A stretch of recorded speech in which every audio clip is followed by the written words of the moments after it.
In one U.S. state, a woman is more likely to die from pregnancy than from a car accident. That's not hyperbole, that's Louisiana. Most people think gender inequality is subtle, right? A few cents less on the dollar, maybe some old boys club nonsense in corner offices. But what if I told you there's a state where being a woman means you're not just fighting for equality, you're fighting for survival? You're not supposed to know this, but in America, your zip code can determine whether you live or die during childbirth, whether you'll earn enough to feed your kids, whether you'll have a say in your own health care. And one state stands out as the absolute worst place to have two X chromosomes. Louisiana, the Pelican State, jazz, gumbo, Mardi Gras, and a maternal mortality rate that rivals some developing nations. We're talking 58.1 deaths per 100,000 births, the highest in the entire country. That's 4 times higher than California.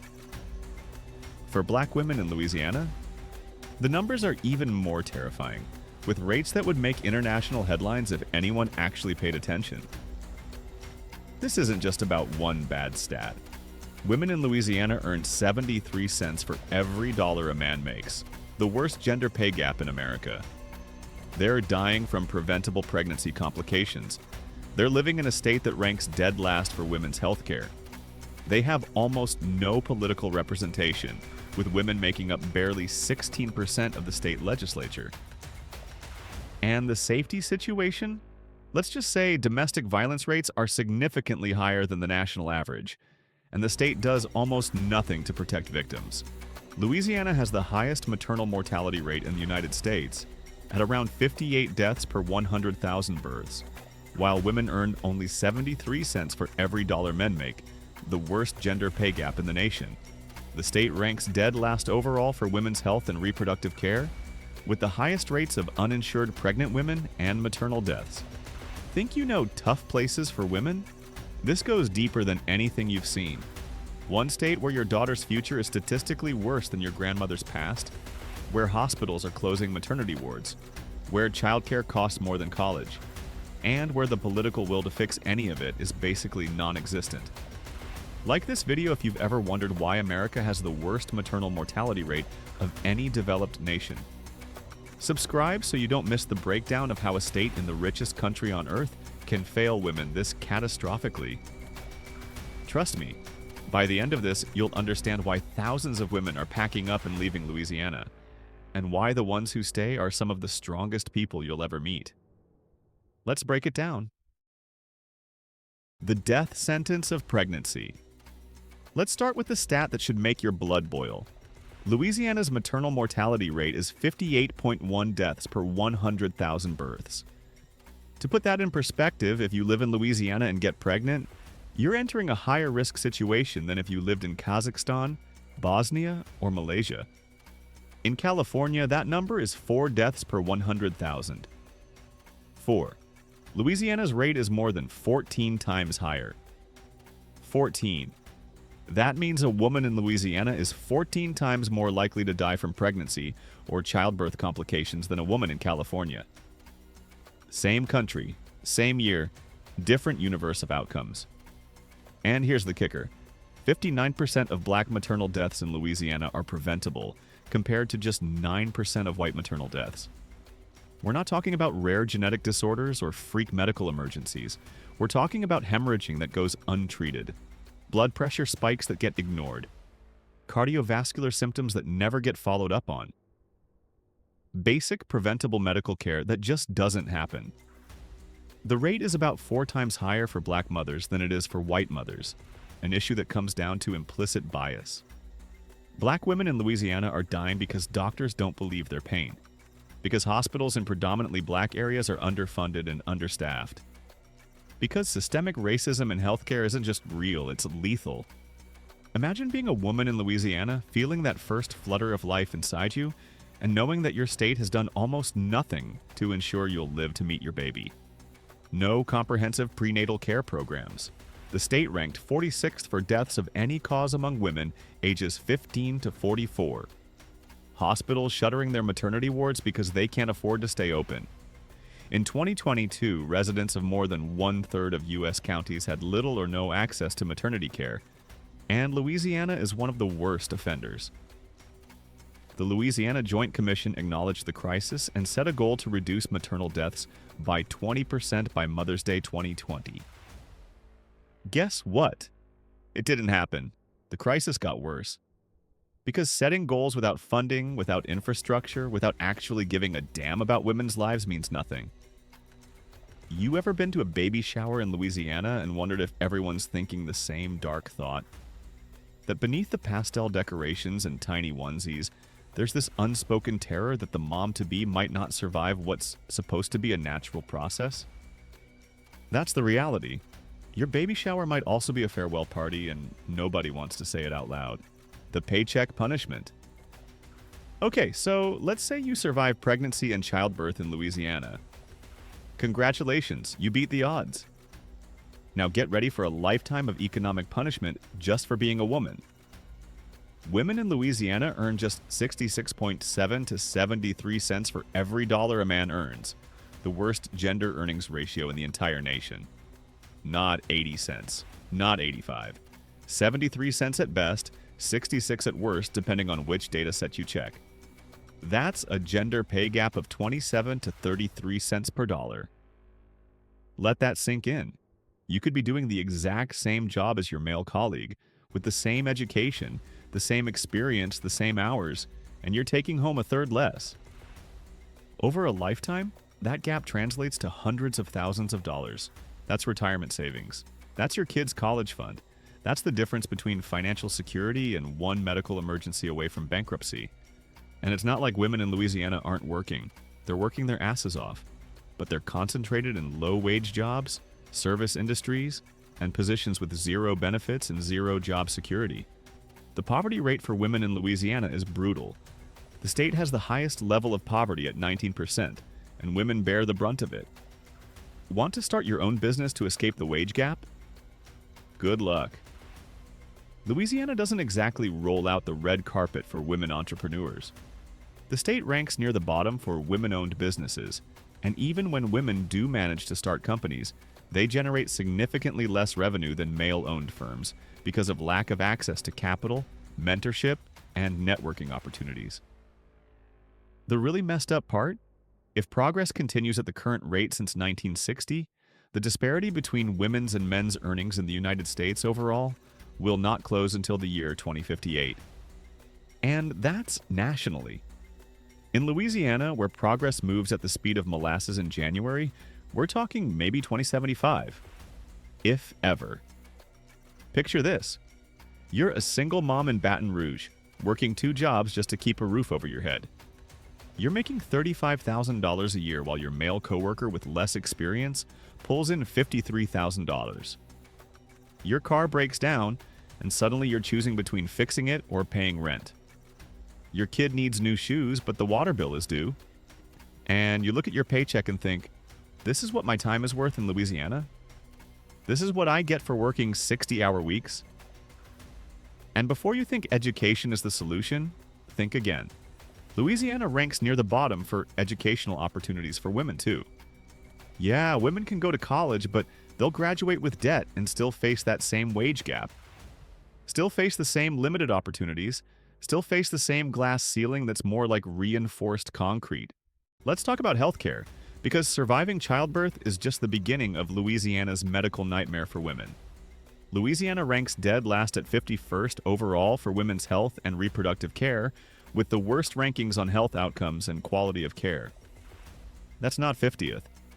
That's 51st because they included Washington, D.C., and Louisiana still managed to come in dead last. What does that mean in practice? It means if you're a woman in Louisiana, you probably can't afford to see a doctor. You probably don't have health insurance. And if you do have insurance, good luck finding a doctor who accepts it and isn't booked out for months.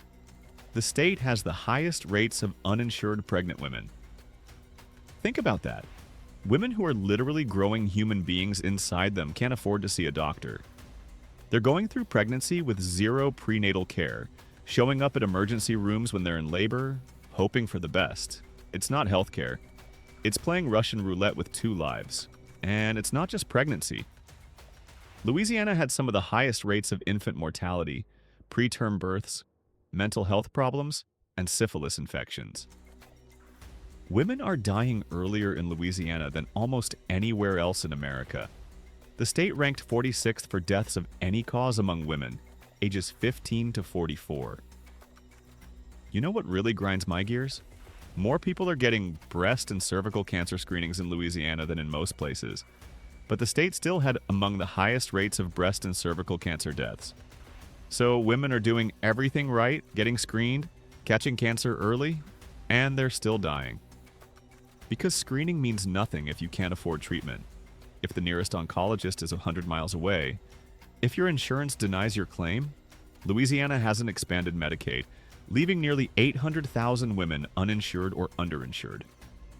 When COVID-19 hit and emergency Medicaid coverage expanded, millions of Louisiana women finally got access to health care. Then the emergency ended, coverage got yanked away, and women were back to square one. Except now community health centers are closing because they can't survive without that revenue. Mental health? Forget about it. Several southern states, including areas like Louisiana, are prone to worse maternal health outcomes, many of them being in maternity care deserts with low access to insurance. Therapists are few and far between. Depression screening is a joke. And if you're dealing with postpartum depression in rural Louisiana, you might as well be on an island in the middle of the Pacific for all the help you'll get. Here's the reality. You can have decent insurance in Louisiana and still be screwed, because insurance doesn't matter if there are no doctors. Insurance coverage is necessary, but it's not sufficient. You need doctors who actually show up, hospitals that stay open, policies that prioritize women's health instead of criminalizing it. Let's talk about who's making the decisions that created this disaster. Spoiler alert, it's not women. Women make up barely 16% of Louisiana's state legislature, making it one of 7 states where fewer than 1 in 5 state legislators are women. For context, women make up about 51% of Louisiana's population, so more than half the people in the state have less than a fifth of the political power. In the U.S. Senate and House of Representatives representing Louisiana, the numbers aren't much better. Women's voices are essentially absent from the rooms where decisions are made. And surprise. Surprise, when women aren't at the table, policies that affect women get ignored or actively undermined. There's never been a female governor of Louisiana. Ever. The state has had exactly 0 women in the governor's mansion. Same with many other top executive positions. The people crafting healthcare policy, education policy, economic policy, and criminal justice policy are overwhelmingly male, overwhelmingly conservative, and overwhelmingly disconnected from the lived reality of Louisiana women. And here's the thing. It's not that qualified women aren't running. They are. But they're running in a state where the old boys network is alive and well, where campaign funding flows to male candidates, where voters have been conditioned to see leadership as inherently masculine. What does this lack of representation mean in practice? It means when the state legislature debates whether to expand Medicaid, the voices of women who would benefit most aren't in the room. When they debate paid family leave, the voices of mothers trying to balance work and newborns aren't heard. When they debate domestic violence protections, the voices of survivors are ignored. Louisiana scores 0 across the board for legal protections for women, meaning the state has no laws to protect workers from sexual harassment regardless of employer size, does not take guns from abusers under restraining orders, does not mandate paid parental leave, and does not guarantee unemployment benefits to victims of domestic violence, sexual assault, or stalking. Read that again. 0 legal protections. A woman can be sexually harassed at work with 0 recourse. A woman can have a restraining order against her abuser, and he can still legally own guns. A woman can give birth and be back at work the next week because there's no paid leave. A woman can flee domestic violence and lose her job and have no unemployment benefits to fall back on. This is by design. This is what happens when women have no political power. When the men making the laws don't see women as full human beings deserving of protection, dignity, and autonomy. You want to know how bad it is? Louisiana is one of the states that hasn't ratified the Equal Rights Amendment. You know, the amendment that says equality under the law shouldn't be denied on account of sex. Too radical for Louisiana, apparently. The electoral politics are exhausting too. Women turn out to vote in Louisiana. They show up. They organize. But they're voting in a state that's gerrymandered to hell, where districts are drawn to minimize women's and minorities' political power, where voter suppression tactics are alive and well. Picture this. You're at a town hall meeting in Shreveport, trying to ask your representative about maternal mortality, and he literally laughs, tells you it's not a priority, tells you to take it up with your doctor, and you look around the room and realize you're one of maybe 5 women in an audience of 50, and no one with actual power is listening. Now let's talk about something that should make you furious. Louisiana women aren't safe in their own homes. Louisiana has some of the highest rates of intimate partner violence and gun deaths among women. We're talking about domestic violence, about women being beaten, stalked, and murdered by their partners at rates that should shock the conscience. And remember that part about Louisiana not taking guns from abusers under restraining orders? Yeah, that's not theoretical. That kills women. Politically, domestic violence firearm laws are less likely to be passed in states under unified Republican Party control, and Louisiana has been under conservative Republican control for years. There are women in Louisiana right now living with partners who have threatened to kill them. Those women might have restraining orders. They might have called the police multiple times, and their abusers still have guns, still have access to weapons, still have the power to make good on those threats. The domestic violence shelter system in Louisiana is overwhelmed and underfunded. There aren't enough beds, there aren't enough resources. Women are being turned away because there's literally nowhere for them to go. So they go back home, back to their abusers, and sometimes they don't survive. Louisiana is tied with North Dakota in the rankings for when men murder women, with rates of intimate partner violence significantly higher than the national average. This isn't rare. This isn't isolated incidents. This is a pattern, a crisis, a war on women that no one wants to acknowledge. And it's not just intimate partner violence.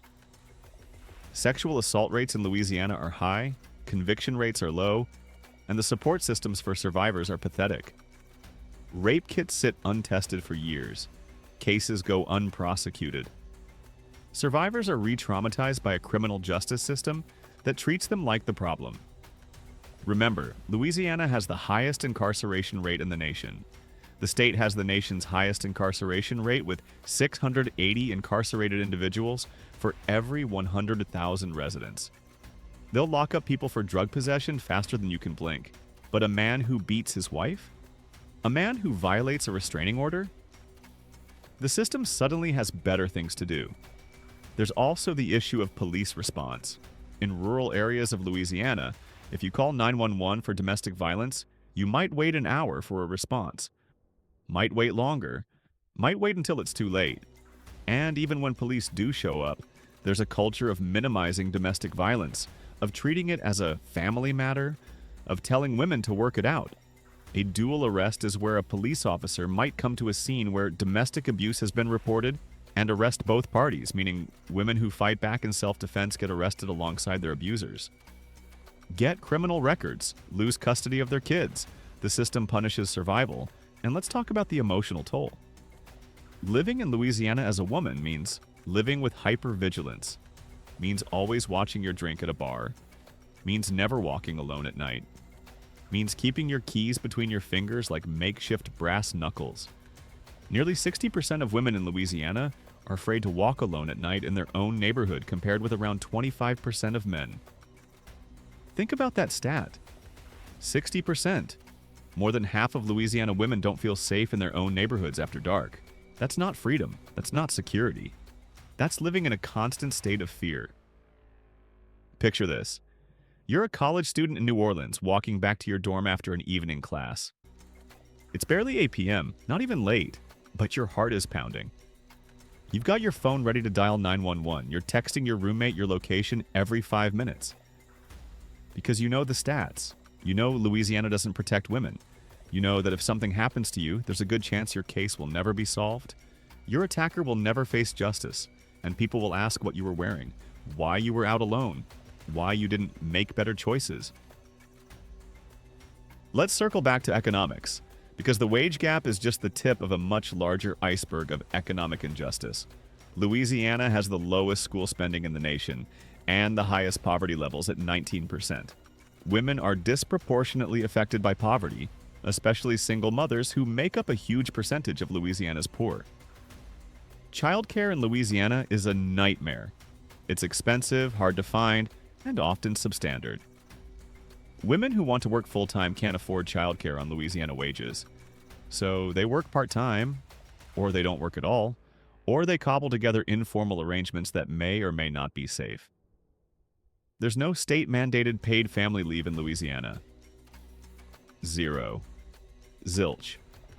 So women give birth and are expected back at work immediately, or they lose their jobs, they lose their income, they lose their health insurance, and then they're trapped in poverty with a newborn and no support system. The gig economy and service industry jobs that many Louisiana women work offer no benefits, no sick days, no predictability. You're a waitress in Lafayette? Hope you don't get sick because you don't get paid sick leave. Hope your car doesn't break down because you can't afford to miss a shift. Hope your kid's daycare doesn't close unexpectedly because you have no backup plan and no employer flexibility. Women in Louisiana also face housing insecurity at rates that should be unacceptable in a wealthy nation. Single mothers especially struggle to afford rent, let alone mortgages. They're one unexpected expense away from homelessness. One medical bill, one car repair, one missed paycheck. And the social safety net that's supposed to catch people when they fall? It's got holes big enough to drive a semi-truck through. Louisiana has restrictive welfare policies, limited food assistance, and a general attitude of bootstrap yourself out of poverty that ignores the structural barriers keeping women poor. Upward mobility in Louisiana is close to impossible for women. Even if you get an education, even if you work hard, even if you do everything right, the deck is stacked against you. The jobs don't pay enough. Childcare costs too much. Healthcare is inaccessible. The housing is unaffordable. And the political will to change any of it is non-existent. Here's a fun stat.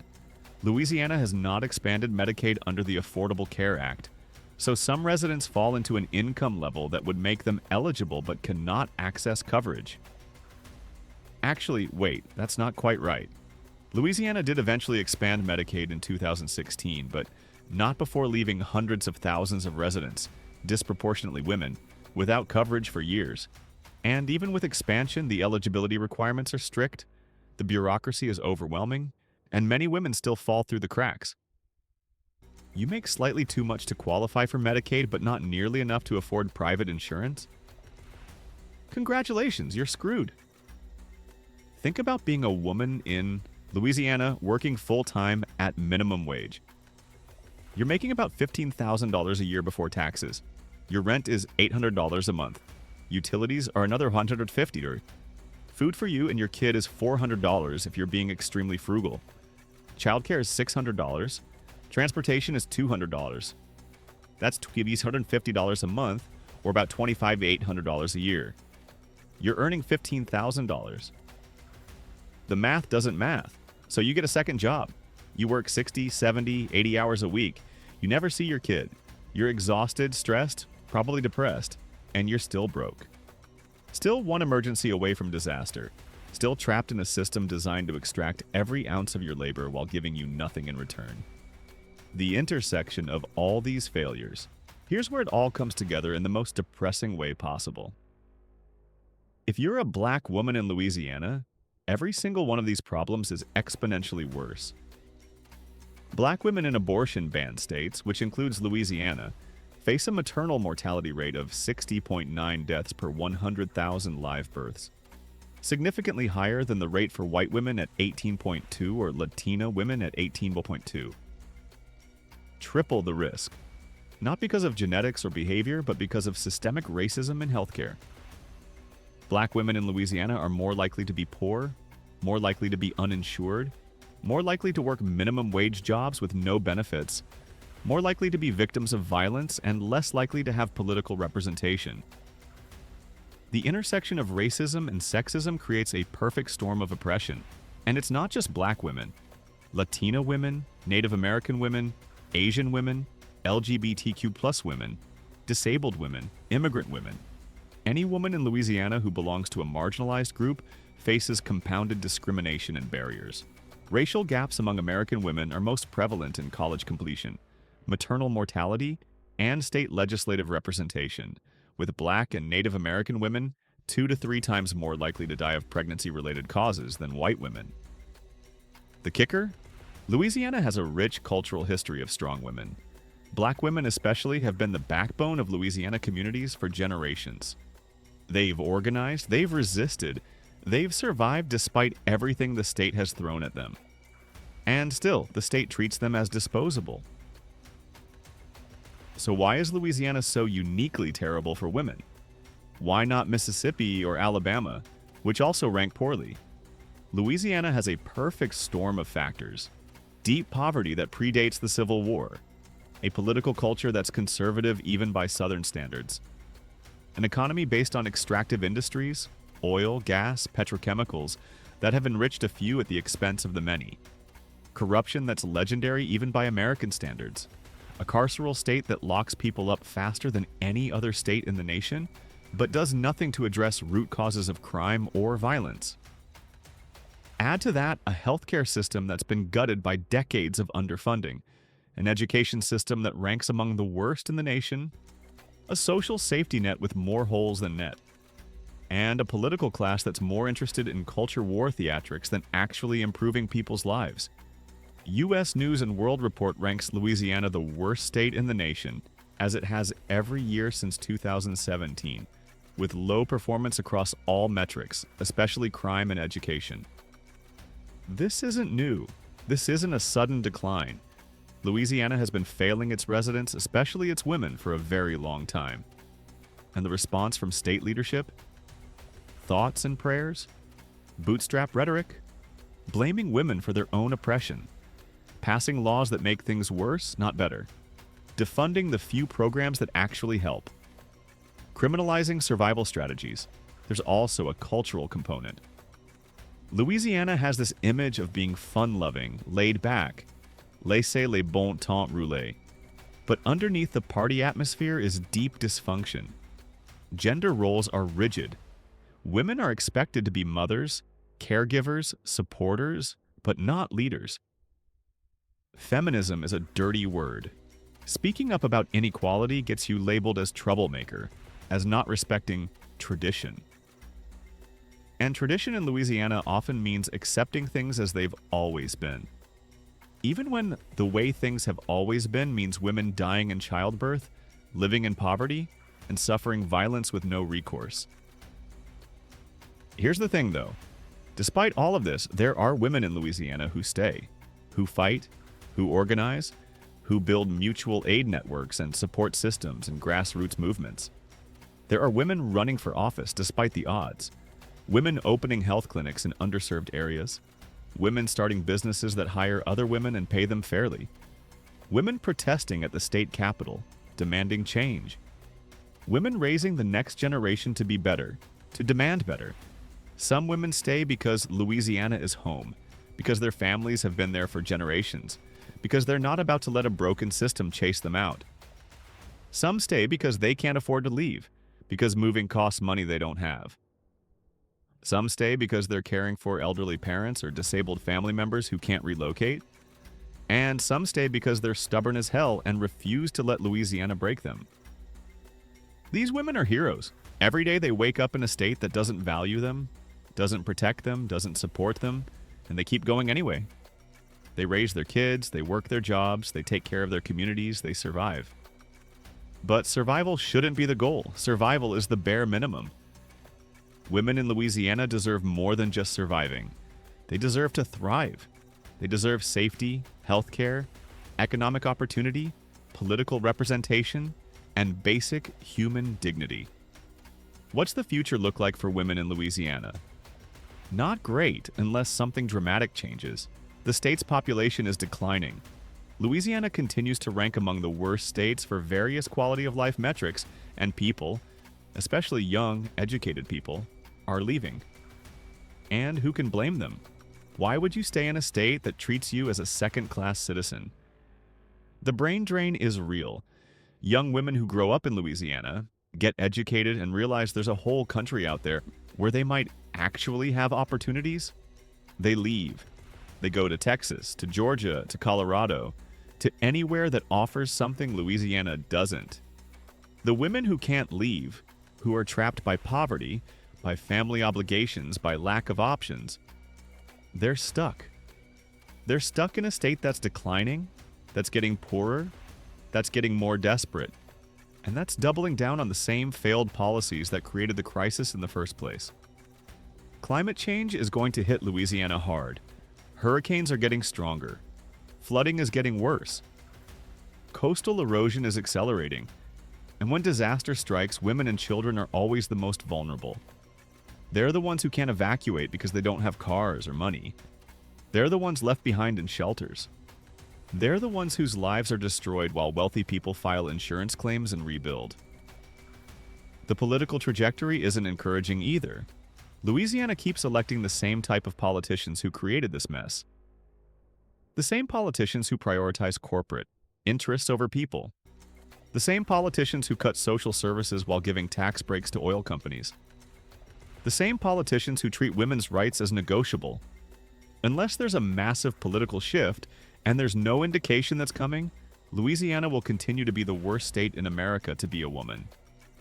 It might get even worse as abortion restrictions tighten, as healthcare becomes more inaccessible, as economic inequality grows. Want to know the really devastating part?